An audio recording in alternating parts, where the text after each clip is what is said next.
Eu quero aqui, brevemente, fazer um agradecimento, essa realmente é a palavra adequada, aos colegas senadores que ontem acolheram, por maioria, uma emenda de nossa autoria que disciplina esta que chamamos assim farra dos partidos políticos no Brasil.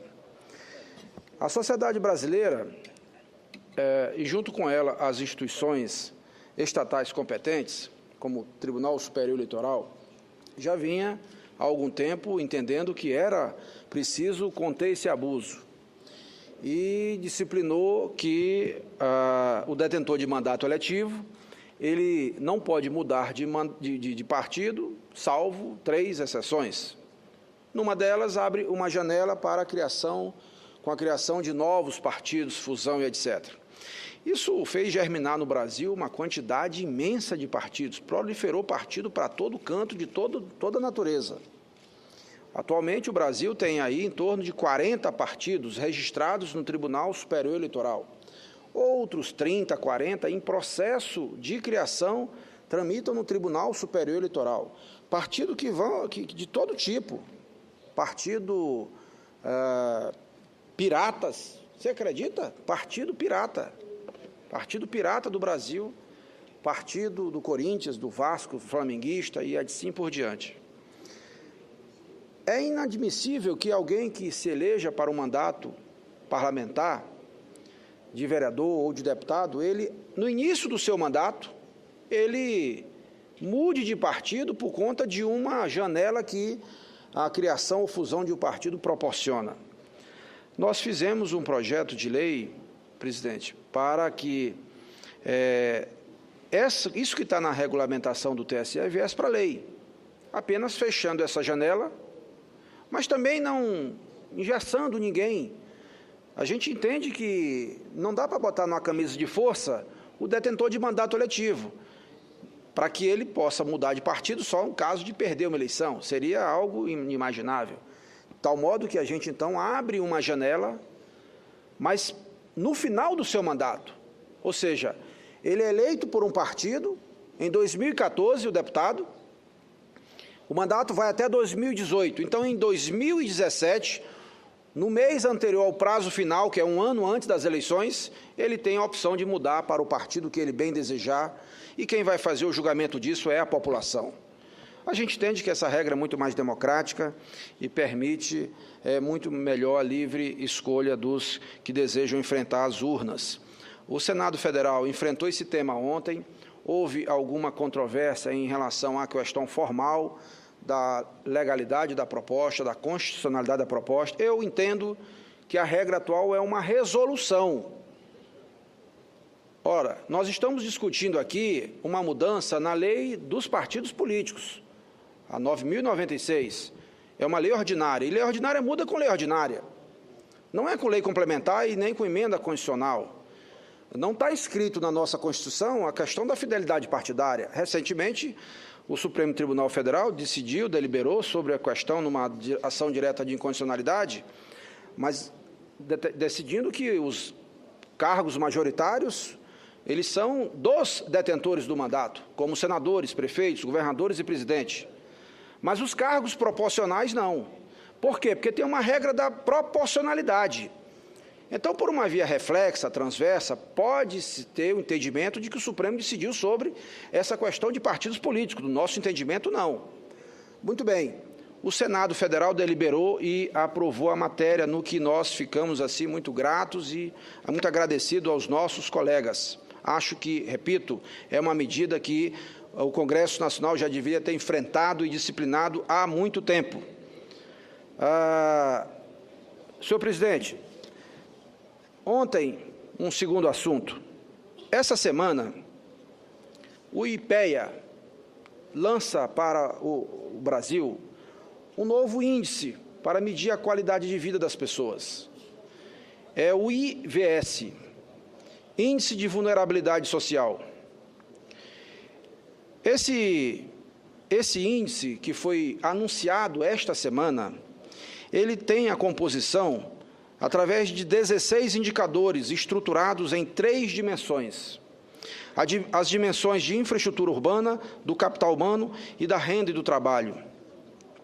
A base de dados para a comparação da evolução dos resultados foram os censos demográficos do IBGE de 2000 e de 2010. O IVS, Índice de Vulnerabilidade Social, é o índice que varia entre 0 e 1. Quanto mais próximo a 1, maior a vulnerabilidade social do município.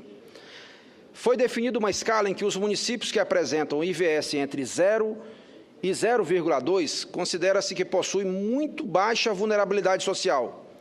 Valores entre 0,2 e 0,3 indicam baixa vulnerabilidade social.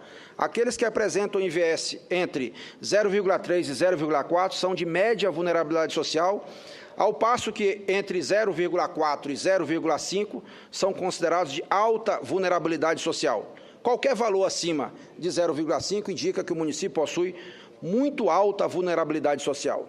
E quais os resultados obtidos? A primeira notícia é muito alvissareira. Cumprimento aqui os jovens estudantes que nos dão a alegria de participar dessa sessão. A primeira notícia é muito alvissareira. O país, na média, avançou no período de 2000 a 2010. Em 2000, o Brasil apresentava o IVS igual a 0,446, ou seja, na escala adotada estávamos na faixa de alta vulnerabilidade social. Passados 10 anos, a vulnerabilidade social foi reduzida para 0,326, portanto, na média vulnerabilidade. Avançamos 27% na direção virtuosa da menor vulnerabilidade. Por outro lado, senhor presidente, senhores senadores, o estudo acentuou gravíssima disparidade regional que permanece uma ferida aberta em nossa história. Para dar uma ideia, as regiões Sudeste e Sul de Vossas Excelências, Santa Catarina e Espírito Santo, abrigam juntas 83,1% dos municípios de baixa vulnerabilidade social.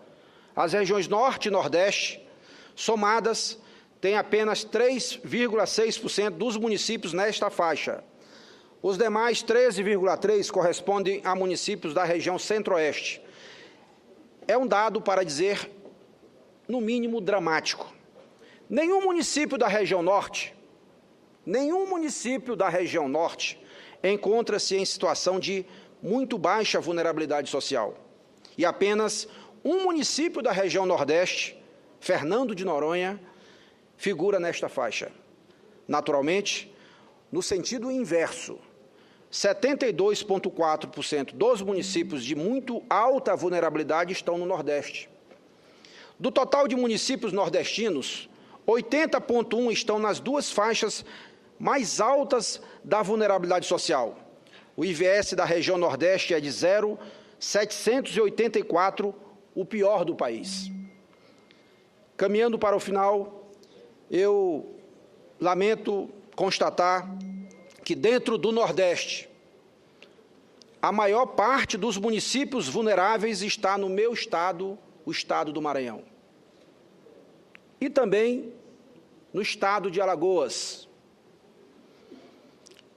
Dos 5.565 municípios brasileiros, o mais vulnerável fica exatamente no meu estado, Maranhão, Fernando Falcão, na região central do estado. Seu índice é de 0,784.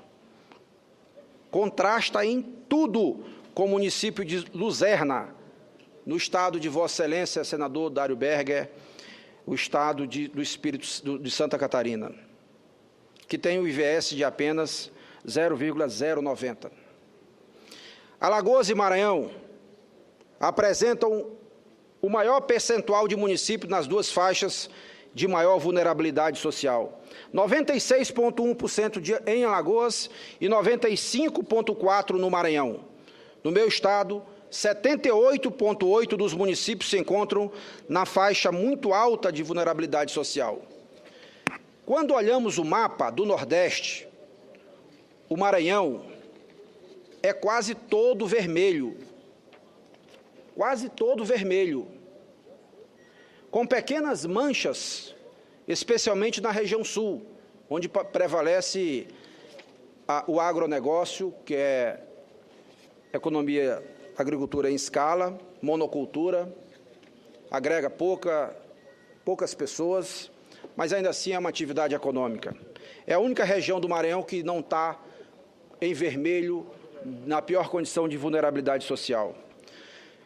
Senhor presidente, senhoras e senhores senadores, eu faço esse registro nesta tarde, início de tarde, com a alegria de ver que o Brasil melhorou, mas com a tristeza de ver que o meu Brasil, que é o Maranhão, piorou e que tem uma situação de muito alta vulnerabilidade.